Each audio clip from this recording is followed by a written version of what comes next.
ભાવનગરનું Velavadar blackbuck national park આજે વન્યજીવ સંરક્ષણ અને સ્થાનિક રોજગારીનું વૈશ્વિક મોડલ બની રહ્યું છે. સરકારની વાર્ષિક ₹6 કરોડની ગ્રાન્ટ અને સચોટ આયોજનના પ્રતાપે અહીં કાળિયારની સંખ્યા 5,700ને વટાવી ગઈ છે. વન્યજીવોના જતન સાથે જ સ્થાનિક યુવાનોને જીપ્સી સફારી દ્વારા આર્થિક મજબૂતી મળી રહી છે. પ્રકૃતિ અને પ્રગતિના આ અદ્ભુત સમન્વયે વેળાવદરને આંતરરાષ્ટ્રીય પ્રવાસન નકશા પર નવી ઓળખ અપાવી છે. 34 ચોરસ કિલોમીટરમાં ફેલાયેલા આ વિસ્તીર્ણ ઘાસ મેદાનો હજારો કાળિયારનું સુરક્ષિત આશ્રય સ્થાન બન્યું છે.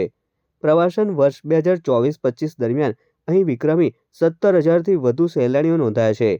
ગુજરાત સરકારના આર્થિક સહયોગ અને આધુનિક સુવિધાઓને કારણે વેળાવદર હવે ઇકો ટુરિઝમનું મુખ્ય કેન્દ્ર બન્યું છે. ઇટાલીથી લઈને કોલકાતા સુધીના દૂરના વિસ્તારોથી આવતા પ્રવાસીઓ માટે અહીંના કાળિયાર, નીલગાય અને દુર્લભ પક્ષીઓ મુખ્ય આકર્ષણ છે. The landscape, the grassland is very beautiful. We see many eagle and we see the black books and nilgai. Nilgai is very beautiful antelope. A very beautiful park. I am very happy to visit for the first time Velavadar National Park. हम सोच रहे हैं फरवरी में भी एक बार आएंगे और अप्रैल में भी एक बार आएंगे. इतना अच्छा लगा जो दूसरा टाइगर रिजर्व छोड़ के हम लोग सोच रहे हैं इसी पर आएंगे हम लोग. તો બીજી તરફ પ્રવાસીઓના વધતા પ્રવાહને પહોંચી વળવા હાલ 6 વીવીઆઈપી રૂમ ધરાવતા આધુનિક વન ભવનનું નિર્માણ થઈ રહ્યું છે.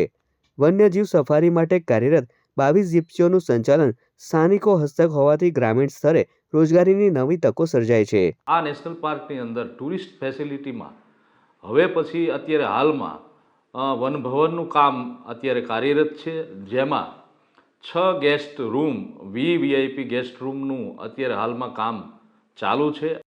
ભારતીય વરુ અને હેરિયર જેવા લુપ્ત થતા વન્યજીવો માટે સુરક્ષિત ગણાતું વેળાવદર પ્રાકૃતિક પ્રેમીઓ માટે સ્વર્ગ સમાન છે.